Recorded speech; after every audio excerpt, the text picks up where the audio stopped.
Now we are walking into the Frank Lloyd Wright House.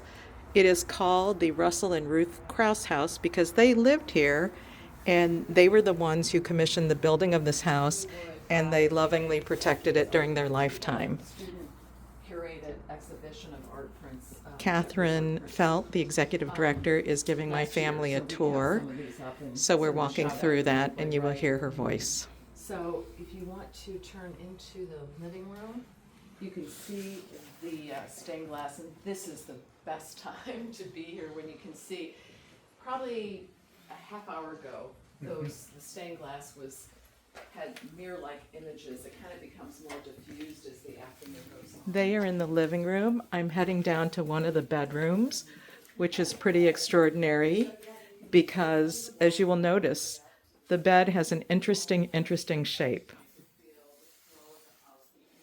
The whole house echoes either a parallelogram or trapezoidal shape.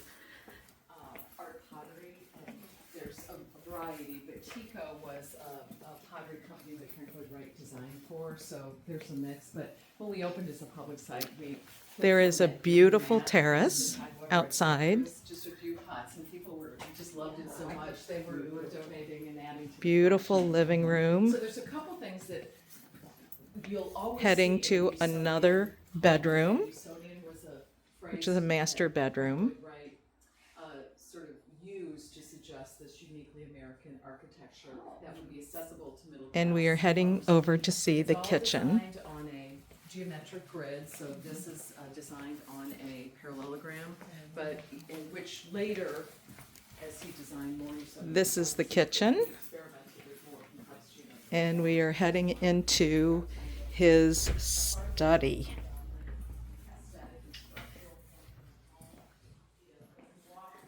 The housing style is Usonian, and there is a compression and release design where you go through narrow spaces that open up into wide spaces.